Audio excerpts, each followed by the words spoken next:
Para el mundo, ella era invisible. Un simple número en una corporación gigante. Pero en el silencio de los datos, encontró un asesinato. Lo que no sabe es que el asesino ya sabe su nombre y la está observando. Agárrate bien, porque esta historia de justicia te dejará sin aliento. En el corazón de Madrid, donde el cristal y el acero de la torre Omnicorp arañaban el cielo, trabajaba Sofía Navarro. Para el mundo, y especialmente para sus superiores, Sofía era prácticamente invisible. Era una analista de datos forenses de nivel junior, una chica de barrio con un talento prodigioso para encontrar patrones donde otros solo veían caos. Prefería la silenciosa elocuencia de los números al ruido vacío de las personas, una cualidad que, en el Olimpo corporativo de Omnicorp, se confundía con debilidad. Su brillantez era un secreto guardado bajo un velo de timidez, una cualidad que la hacía transparente entre los ejecutivos de trajes de miles de euros y sonrisas afiladas como cuchillas. Este mundo de depredadores estaba gobernado por un rey absoluto, don Ricardo Balbuena, el CEO. No era un simple millonario, era un titán, un hombre cuya fortuna y poder eran tan vastas que se decía que podía cambiar el clima económico de un país con una sola llamada. Su arrogancia era legendaria, solo superada por su desprecio por los peones de su tablero, esas figuras anónimas que, como Sofía, mantenían su imperio en funcionamiento. Para Balbuena, la humildad no era una virtud, sino la marca de alguien destinado a ser pisoteado. La clase para él se medía en ceros en una cuenta bancaria, no en la integridad del alma. Un día, una notificación rutinaria, fría y burocrática, llegó al escritorio de Sofía. Era el archivo del caso del doctor Elías Montes, el genio y jefe de investigación y desarrollo de la compañía. 2 semanas atrás, había fallecido en lo que se catalogó como un trágico y lamentable accidente de laboratorio. La policía lo había cerrado con una eficiencia sospechosa. La empresa lo lamentó con lágrimas de cocodrilo en una nota de prensa, y el mundo, como siempre, había seguido girando. La tarea de Sofía era simple, casi un insulto a su capacidad: archivar los datos del incidente y cerrar el expediente digital para siempre. Enterrar el pasado. Pero mientras sus dedos volaban sobre el teclado, moviéndose por las líneas de código y los informes técnicos, su instinto, esa parte de su genio que no figuraba en su currículum, se encendió como una alarma silenciosa. Había algo, una anomalía minúscula, un fragmento de datos que parecía corrupto pero que en realidad estaba perfectamente oculto, una sola nota discordante en la sinfonía de explicaciones oficiales. Sintió un nudo en la garganta. La lógica le gritaba que lo ignorara, que pulsara archivar y siguiera siendo invisible. Pero su alma, esa parte de ella que aún creía en el orden del universo, se rebelaba. En ese momento no lo sabía, pero no estaba mirando un simple archivo. Estaba mirando el borde de un abismo. Y esa pequeña sombra, esa verdad enterrada viva, estaba a punto de arrastrarla hacia adentro, cambiando su vida para siempre. Durante días, la sombra en los datos persiguió a Sofía. Se convirtió en un eco persistente en el fondo de su mente, una pregunta que no la dejaba dormir. El informe oficial sobre la muerte del doctor Montes era una fortaleza de lógica y procedimientos. Cada detalle, desde la hora exacta de la explosión del laboratorio hasta el supuesto fallo del sistema, estaba documentado con una precisión casi poética, una narrativa cerrada y sin fisuras. Cualquier otra persona, cualquier empleado sensato, lo habría archivado sin dudar, aliviado de cerrar un capítulo trágico. Pero para Sofía, la perfección del informe era en sí misma la mayor de las sospechas. La vida real, el mundo real, era un entramado de caos e imperfecciones. Este expediente era demasiado limpio, demasiado perfecto. Se sentía como una mentira bellamente construida. Un nudo se le instaló en la garganta, una mezcla de miedo y deber moral. ¿Qué debía hacer?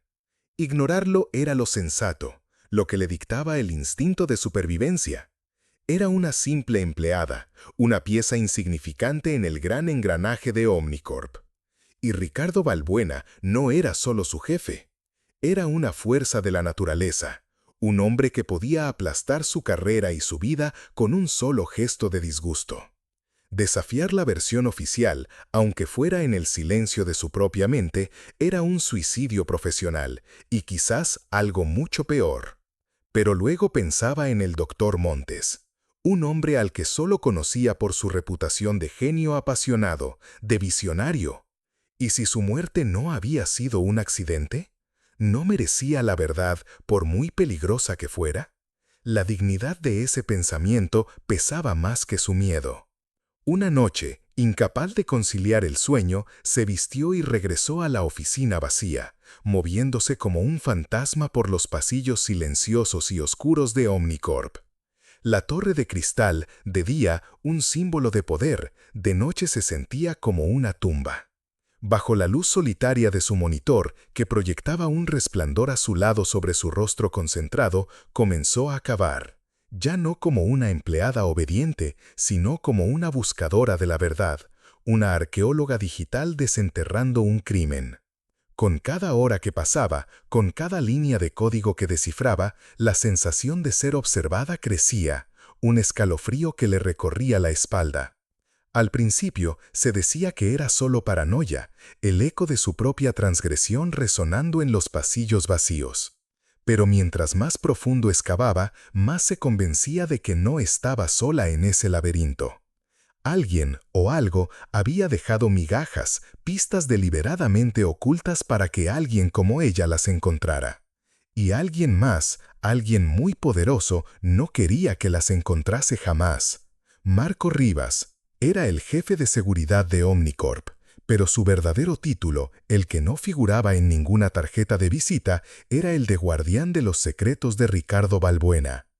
Era un hombre con una sonrisa fácil y unos ojos que no sonreían nunca, dos pozos de oscuridad en un rostro por lo demás agradable. Vestía con la misma elegancia impecable que los ejecutivos, con trajes a medida y zapatos italianos, pero se movía con la silenciosa eficiencia de un depredador, un lobo vestido con piel de cordero. Su trabajo no era solo proteger la fortaleza de Omnicorp de amenazas externas, sino, y más importante, de las internas. Era el encargado de mantener el silencio. La diminuta actividad anómala en los servidores no había pasado desapercibido para Balbuena. Un acceso fuera de horario a un archivo teóricamente sellado. No sabía quién era el curioso, pero odiaba los cabos sueltos con una pasión que rozaba lo patológico. Y Marco era su herramienta perfectamente afilada para cortarlos de raíz. Un día, sin previo aviso, Marco apareció junto al cubículo de Sofía. Se apoyó casualmente contra la pared divisoria, sosteniendo una taza de café humeante. El gesto era informal, pero su presencia llenó el pequeño espacio con una tensión palpable. «Navarro, ¿verdad?», dijo, con esa sonrisa ensayada, la que usaba antes de dar malas noticias. «He oído que eres la mejor en lo tuyo, muy meticulosa». Sofía sintió que la sangre se le helaba en las venas. Su corazón, que hasta entonces había sido un tambor sordo, empezó a latir con una fuerza que le dolía en el pecho, amenazando con delatarla.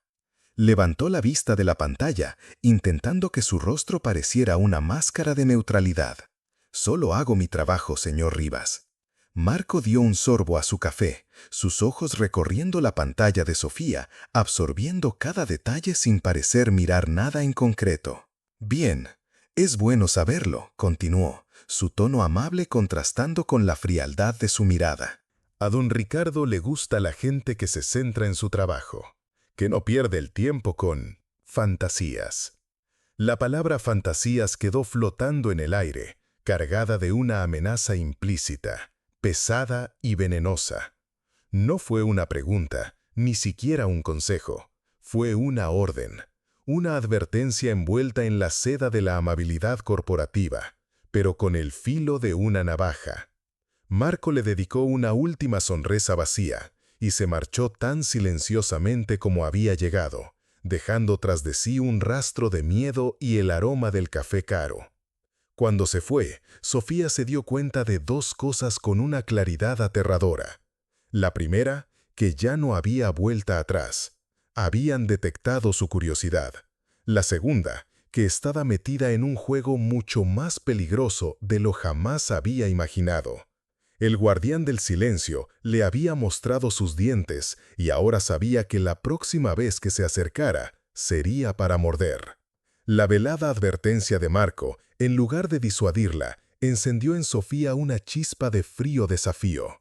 El miedo seguía ahí, un compañero constante que le susurraba al oído, pero ahora estaba mezclado con la certeza inequívoca de que estaba sobre la pista de algo real y oscuro. Aquella misma noche, la oficina se convirtió en su santuario y su campo de batalla. Rechazó volver a usar los servidores de Omnicorp, sabiendo que cada pulsación de tecla era observada. En su lugar, desde la pequeña seguridad de su modesto apartamento en Carabanchel, utilizando sus propios equipos y redes encriptadas que ella misma había diseñado, continuó tejiendo los hilos invisibles que la burocracia de la empresa había intentado cortar y enterrar.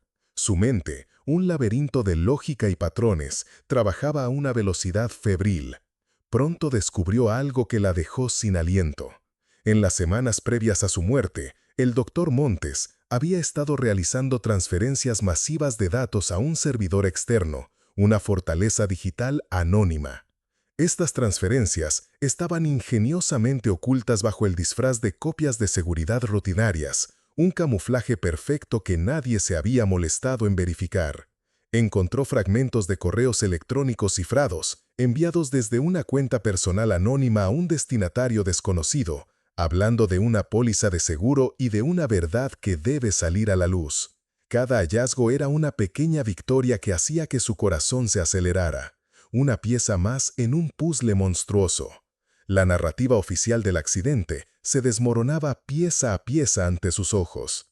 Profundizando en los registros de mantenimiento del laboratorio, a los que accedió a través de una puerta trasera que solo un experto podría encontrar, descubrió la verdad más escalofriante. El fallo del sistema de contención de seguridad no fue un error técnico. Los registros mostraban que una anulación manual de emergencia había sido ejecutada segundos antes de la explosión. Y esa anulación solo podía realizarse desde un terminal de alta seguridad al que solamente 3 personas en todo el planeta tenían acceso: el propio Dr. Elías Montes, el jefe de seguridad Marco Rivas y el CEO todopoderoso, Ricardo Balbuena. Sofía sintió un escalofrío que le recorrió el cuerpo entero. Ya no estaba investigando una simple negligencia. Estaba mirando el esqueleto de un crimen perfectamente planeado. Ya no se trataba de si había ocurrido algo, sino de cuán alto llegaba la conspiración. Y todos los hilos, por muy dispersos y enredados que parecían llevar inexorablemente hacia la misma dirección. Hacia arriba, hacia la cima de la torre de Imafil, hacia el trono de Ricardo Balbuena. Una noche, después de días de trabajo frustrante y noches en vela, Sofía logró lo imposible. Rompió el cifrado del archivo más grande y complejo que el Dr. Montes había transferido a su servidor secreto. No era un informe técnico, ni una serie de datos de laboratorio. Era un diario personal, una bitácora de su conciencia, protegida por capas y capas de encripción. Y en la primera entrada, una sola frase la golpeó con la fuerza de una revelación divina. Proyecto Ícaro está a punto de despegar, pero no volará hacia el sol. Está diseñado para estrellarse y quemar a todos, excepto a su creador. Proyecto Ícaro. El nombre resonaba en su mente, cargado con la mitología de la arrogancia y la inevitable caída. A medida que leía las páginas virtuales, el horror se apoderaba de ella. El Dr. Montes, con una prosa clara y desesperada, describía un esquema de fraude financiero de una escala monumental, una obra maestra de la codicia. Ricardo Balbuena planeaba inflar artificialmente el valor de una revolucionaria tecnología energética desarrollada por Montes, venderla a un consorcio de inversores internacionales por miles de millones de euros, y luego sabotearla desde dentro, provocando su colapso total. Él se embolsaría las ganancias obscenas, mientras los inversores, el mercado y miles de empleos se hundían en el caos. Era un acto de piratería corporativa tan audaz, tan despiadado que parecía sacado de una película de Hollywood.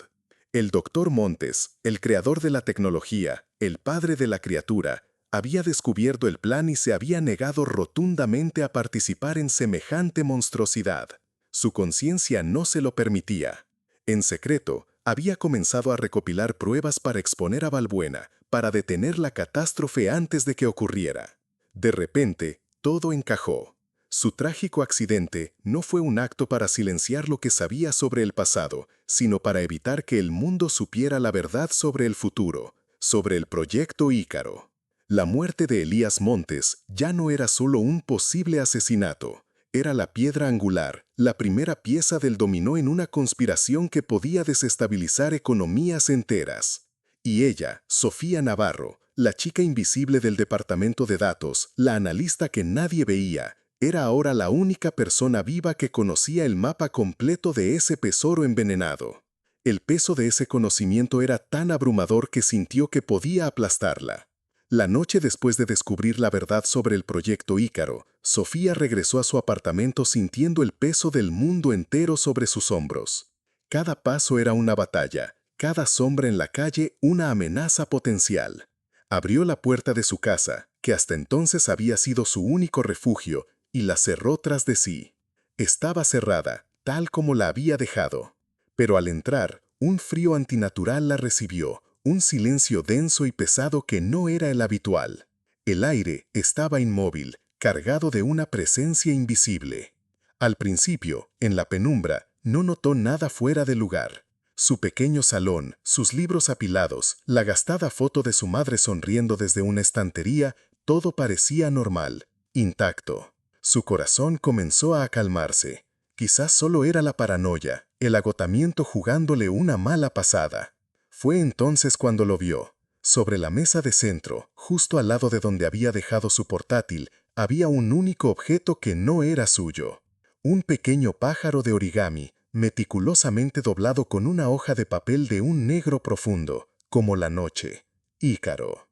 El mensaje era tan claro como un grito en mitad de la noche. Inequívoco. Sabían lo que había encontrado, sabían quién era. No habían robado nada, no habían roto nada. La violencia de su intrusión no fue física, sino puramente psicológica, diseñada para infundir el terror más profundo y primitivo.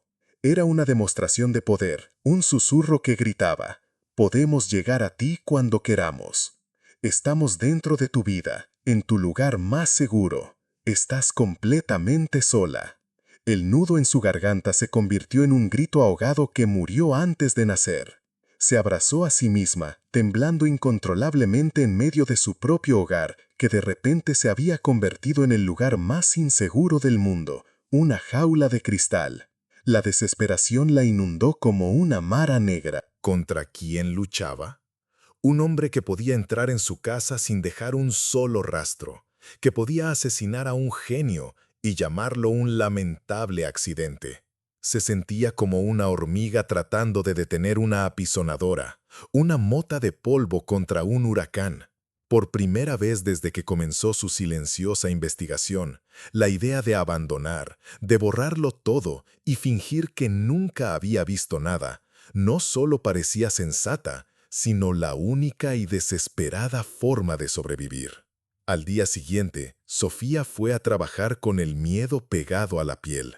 Cada mirada en el pasillo, cada conversación en voz baja, se sentía como una conspiración en su contra. Sabía que tenía que parecer normal, tranquila, invisible como siempre.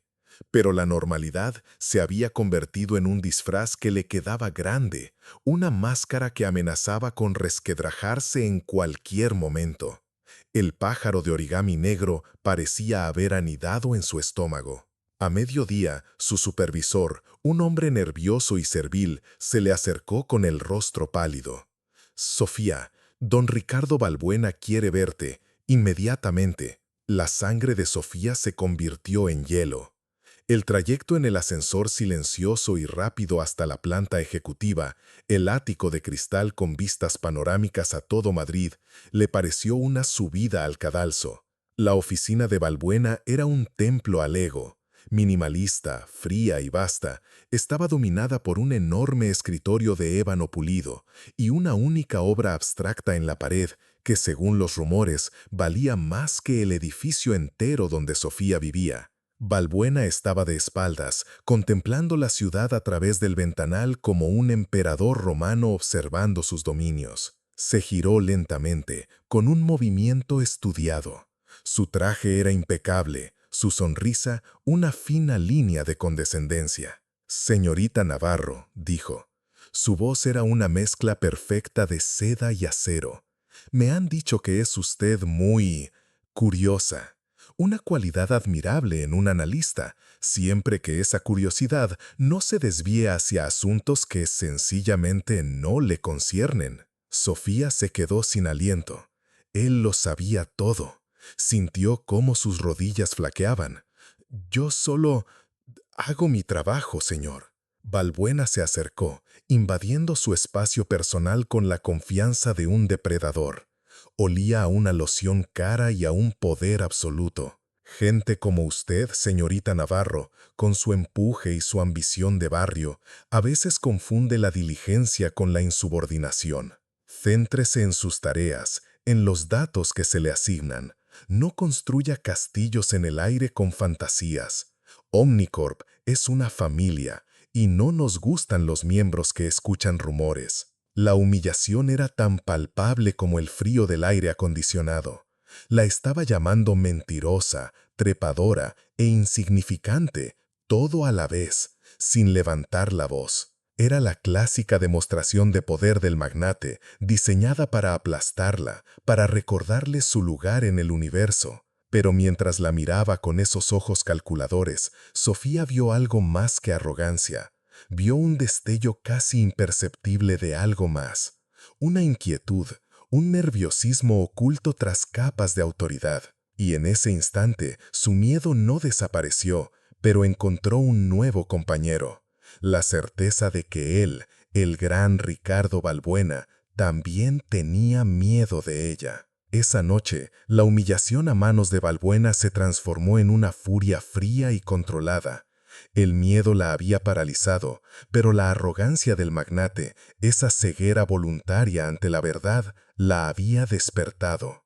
Volvió a su trabajo, a la guerra silenciosa en su apartamento, pero ya no con la intención de sobrevivir, sino con la de ganar. Sabía que Montes tenía que haber dejado una última pieza, la clave de todo, y la encontró. Había un último archivo que Montes había ocultado, el más complejo y protegido de todos. Él mismo lo había llamado su ADN digital, un paquete de datos orgánico que se autorreparaba y cambiaba de forma cada vez que alguien intentaba acceder a él sin la clave correcta. Era una obra de arte de la criptografía, un último desafío de un genio. Sofía pasó toda la noche luchando contra él, en una batalla de ingenio contra el fantasma de su creador. Al amanecer, agotada, con los ojos ardiendo por el esfuerzo y la falta de sueño, lo consiguió. El archivo se abrió, y lo que encontró la dejó sin aire, como si le hubieran dado un puñetazo en el alma. No eran solo los detalles técnicos del proyecto Ícaro, ni la prueba irrefutable de que Marco Rivas había saboteado el laboratorio por orden directa de Balbuena. Era un mensaje personal, una carta. Una voz sintetizada, la del propio Montes, comenzó a hablar desde los altavoces de su portátil. «Si estás leyendo esto», comenzaba la voz, cargada de una extraña mezcla de orgullo y tristeza, «es porque eres como yo. Ves los patrones que otros ignoran. Y si eres quien creo que eres, mi hija, Sofía, entonces quiero que sepas que nunca, ni un solo día, dejé de pensar en ti». El mundo de Sofía se inclinó sobre su eje y se hizo añicos.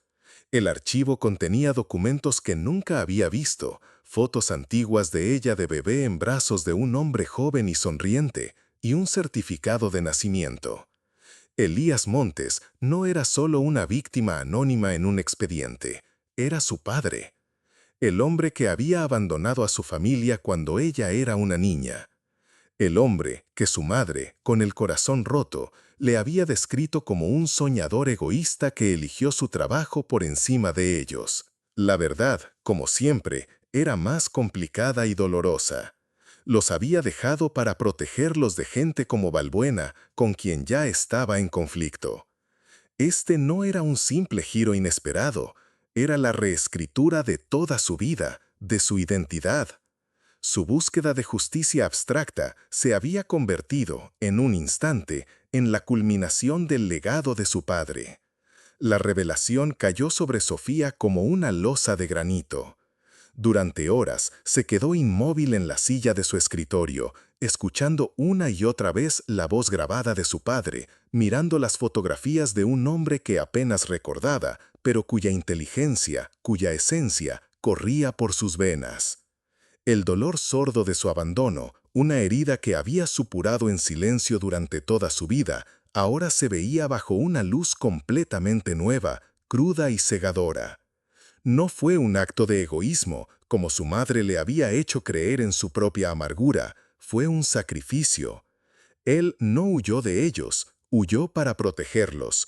Y en su último acto, en su último aliento, le había dejado la herramienta para acabar la guerra que empezó. El miedo que la había atenazado durante semanas, ese terror frío y paralizante, comenzó a disiparse. No desapareció por completo, pero fue reemplazado por algo mucho más poderoso. Una calma gélida, una determinación inquebrantable que nacía de las profundidades de su ser. Ya no era una empleada asustada luchando contra un jefe todopoderoso. Era una hija reclamando justicia para su padre asesinado.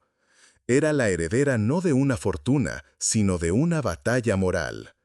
Sus ojos se posaron en el pequeño pájaro de origami negro que aún estaba sobre su mesa. Antes era un símbolo de terror, un mensaje de que estaba siendo vigilada. Ahora lo veía de otra manera. Ícaro no solo cayó, antes de caer se atrevió a volar más cerca del sol que nadie, se atrevió a soñar con lo imposible. Su padre se había atrevido, y por eso había sido derribado por un dios falso con un ego desmedido. Ahora le tocaba a ella. Con un gesto lleno de una nueva solemnidad, recogió el pájaro de papel y lo guardó con cuidado en el bolsillo de su chaqueta. Ya no era una amenaza, era una promesa, un recordatorio. El legado de su padre no era el proyecto Ícaro, ni su genialidad científica. El verdadero legado era ella, su hija, la única persona con la capacidad y ahora con la voluntad de desenterrar la verdad. Y no iba a fallarle. La chica invisible estaba a punto de demostrar al mundo que incluso la sombra más pequeña puede con el tiempo eclipsar al sol. Sofía sabía, con una certeza absoluta, que por muy sólida que fuera su prueba, no podía enfrentarse a Omnicorp y a Ricardo Balbuena sola. Era David contra un Goliat con un ejército de abogados y un poder casi ilimitado. Necesitaba un aliado. Alguien que conociera las reglas del juego sucio, alguien a quien Balbuena ya hubiera hecho daño y que tuviera una sed insaciable de venganza. Su investigación, ahora enfocada en los enemigos del magnate, la llevó a un nombre casi olvidado: David Soler. 5 años atrás, Soler había sido el periodista de investigación más temido de España, un perro de presa que no soltaba a sus víctimas, hasta que cometió el error de publicar un reportaje que apenas rozaba los cimientos del imperio de Balbuena. En respuesta, Balbuena no lo demandó, lo destruyó. Orquestó una campaña de desprestigio metódica y brutal, filtró información personal falsa y usó su vasta influencia para que lo despidieran y lo incluyeran en una lista negra no oficial que lo vetaba de cualquier medio de comunicación importante. Ahora, Soler escribía en un pequeño y polvoriento blog desde un despacho desordenado en el barrio de Malasaña. Era un león sin dientes, un hombre amargado y cínico, cuya única compañía era el humo de sus cigarrillos. Sofía lo encontró allí, rodeado de torres de periódicos viejos. Al principio, él la despachó con un desdén cansado. Omnicorp, Balbuena, niña, no sabes dónde te estás metiendo.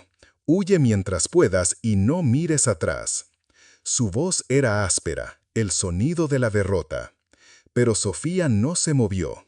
Con una calma que no sabía que poseía, se sentó frente a él y le mostró una pequeña parte de lo que tenía. Una sola diapositiva en su teléfono, con el nombre Proyecto Ícaro. Los ojos de David Soler, apagados durante 5 largos años, recuperaron un destello de su antiguo fuego. Se inclinó hacia adelante, interesado por primera vez. «No estoy interesada en una historia, señor Soler», dijo Sofía, y por primera vez en su vida, su voz sonó firme, sin un ápice de timidez. «Estoy interesada en la justicia. Y sé que usted también. Usted tiene la voz que a mí me falta. Yo tengo la prueba que a usted le robaron. Juntos podemos terminar lo que ambos empezamos». Tras un largo silencio, un silencio en el que pareció sopesar toda su vida arruinada, Soler asintió lentamente. Una sonrisa torcida, la primera en años, se dibujó en su rostro. «Chica», dijo, aplastando su cigarrillo en un cenicero rebosante. «Creo que vamos a necesitar mucho más café». La alianza más improbable de Madrid acababa de nacer. La inteligencia silenciosa y la furia silenciada, unidas contra el tirano. Las siguientes 2 semanas fueron un torbellino de actividad clandestina, una danza febril al borde del abismo. El modesto apartamento de Sofía y el desordenado despacho de David se convirtieron en un único cuarto de guerra, alimentado por cafeína y una sed compartida de justicia. Juntos, trazaron la compleja red de empresas fantasmas de Balbuena, siguieron el rastro del dinero del proyecto Ícaro hasta paraísos fiscales en islas remotas y compilaron las pruebas irrefutables de Sofía en un paquete digital, una bomba de información perfectamente diseñada y lista para detonar. Sabían que no podían acudir a la policía. Balbuena tenía altos cargos en su nómina, hilos de corrupción que llegaban a las más altas esferas. La única forma de exponerlo era en un foro del que no pudiera escapar, un tribunal sin paredes y togas, la opinión pública. Y la oportunidad perfecta, casi poética, estaba a la vuelta de la esquina. La Gala Global de Omnicorp, el evento corporativo más prestigioso y ostentoso del año. Se celebraría en el impresionante Palacio de Cristal de Arganzuela, con la asistencia de la élite política y financiera de toda Europa. Sería el escenario del mayor triunfo de Ricardo Balbuena, el momento en que anunciaría al mundo la venta de la revolucionaria tecnología del proyecto Ícaro. Y, si todo salía bien, sería también el escenario de su caída. El plan era audaz y peligrosamente simple. David usaría sus viejos y oxidados contactos para filtrar la información a las principales agencias de noticias internacionales con la condición de un estricto embargo hasta la hora exacta del discurso de Balbuena. Mientras tanto, Sofía, usando una credencial de técnico de bajo nivel que David consiguió a través de un antiguo favor, se infiltraría en el evento. Su misión era una operación quirúrgica: acceder al sistema audiovisual de la gala y, en el momento preciso, reemplazar el brillante y pulcro vídeo corporativo de Omnicorp por su propia presentación, la cruda verdad sobre el asesinato del Dr. Montes y la estafa masiva del proyecto Ícaro. Era una trampa perfectamente tendida, un castillo de naipes construido sobre un polvorín. Tenía un único y catastrófico punto de fallo: ellos mismos. Si algo, lo que fuera, salía mal, Ricardo Balbuena no solo los destruiría, los borraría de la existencia, convirtiéndolos en un rumor, en una fantasía, tal y como él mismo le había advertido a Sofía. La noche de la gala, el aire en el Palacio de Cristal vibraba con el zumbido de poder y el tintineo de copas de champán caro. Ricardo Balbuena estaba en su elemento, moviéndose entre ministros y banqueros con la confianza desmedida de un emperador en su corte. Era la noche de su coronación definitiva. Mientras tanto, vestida con un anónimo mono de técnico, Sofía se deslizaba por las entrañas del edificio, por los pasillos de servicio que los invitados nunca veían. Su corazón martillaba en sus costillas, un tambor de guerra anunciando la batalla final. Encontró la sala de control audiovisual, un nido de cables y monitores. Con manos temblorosas pero precisas, introdujo el pendrive en el sistema principal. El código que había diseñado con tanto esmero, su caballo de Troya digital, se cargó en segundos. Una pequeña luz verde parpadeó en la pantalla. Verde, la trampa estaba armada. Regresó al salón principal justo cuando Ricardo Balbuena subía al escenario bajo un torrente de aplausos. Se situó entre la multitud, una figura anónima, invisible, observando a su némesis en su momento de máximo esplendor. «Damas y caballeros», comenzó Balbuena, su voz resonando con una arrogancia triunfal a través de los altavoces. «Hoy no celebramos solo el éxito de Omnicorp, celebramos un futuro de integridad, transparencia y progreso». Fue entonces cuando las gigantescas pantallas a su espalda parpadearon. La cara sonriente y bronceada de Balbuena fue reemplazada por el rostro serio y pensativo del doctor Elías Montes. Luego, documentos, extractos bancarios de paraísos fiscales y, finalmente, el audio. La voz fría y clara de Balbuena en una grabación. «Asegúrate de que sea un accidente, Marco, sin cabos sueltos». Un silencio sepulcral, absoluto, cayó sobre la sala. El murmullo de admiración se convirtió en un jadeo colectivo y horrorizado. En las pantallas, la cara de Balbuena, captada por la cámara del escenario, se había convertido en una máscara de puro shock e incredulidad. Su imperio, su reputación, su vida entera construida sobre la mentira, se desmoronaba en tiempo real, transmitida a todo el mundo. Intentó hablar, pero de su boca solo salió un balbuceo inteligible. Era la justicia poética en su forma más devastadora. El hombre obsesionado con su imagen pública, destruido por esa misma imagen. Mientras el caos estallaba y la policía, alertada simultáneamente por los periodistas de David, comenzaba a entrar en el palacio, Sofía vio a Marco Rivas intentando huir entre la multitud despavorida. Pero ya era tarde para él. En medio del tumulto, la mirada perdida de Balbuena encontró la de Sofía entre la gente. En sus ojos no había odio, solo la comprensión vacía y desolada de un hombre que lo había perdido absolutamente todo. La chica invisible lo había derribado. Meses después, el nombre de Ricardo Balbuena era sinónimo de la mayor y más arrogante estafa corporativa de la historia reciente de España.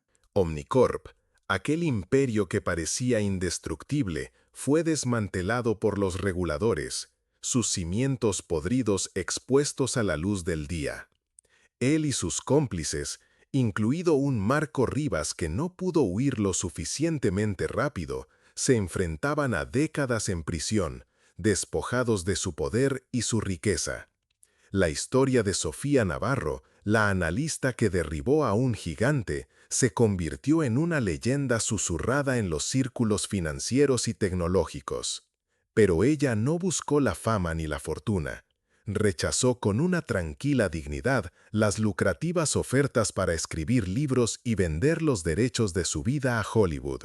Su victoria no era un producto para ser vendido. En su lugar, Sofía usó una parte de la recompensa que recibió por destapar el fraude para fundar la Fundación Montes para la Ética Digital. Era una organización sin ánimo de lucro dedicada a formar a una nueva generación de analistas y programadores, enseñándoles a usar sus extraordinarias habilidades no para el beneficio ciego, sino en la búsqueda de la verdad y la justicia. Ya no era la chica tímida que se escondía detrás de un monitor. Su voz, antes un susurro apenas audible, ahora se escuchaba con claridad y respeto en universidades y conferencias internacionales. Había encontrado su propósito. Había reclamado el legado de su padre, no vengando su muerte, sino honrando su vida, transformando el dolor de su pérdida en un faro de esperanza para otros. Esta historia nos recuerda que el verdadero poder no reside en las cuentas bancarias ni en los títulos corporativos que se cuelgan en la pared como trofeos. El poder real El que perdura reside en el coraje de una sola persona dispuesta a defender lo que es correcto, incluso cuando el mundo entero le dice que es imposible. Nos enseña que la clase de verdad, no la que se compra con dinero, sino la que se lleva en el alma, es la única fuerza que puede enfrentarse a la tiranía de la mentira. Sofía Navarro, la cronista de Un Nuevo Alba, nos demostró que a veces la sombra más pequeña, la persona más invisible, puede ocultar la luz más brillante. Y así termina nuestra crónica de hoy. ¿Qué te pareció esta increíble historia de justicia y legado? Déjanos saber tu opinión en los comentarios. Nos encanta leerte y conocer tus reflexiones. Si esta historia tocó tu corazón y te recordó que el valor de una persona no se mide por su posición, sino por su coraje, dale un me gusta a este video y compártelo con alguien que necesite escucharlo. Y por supuesto, no olviden suscribirse a El Dinero y el Amor y activar las notificaciones para no perderse ninguna de nuestras próximas historias que prometen ser igual de emocionantes. Gracias por ver El Dinero y el Amor. Hasta la próxima.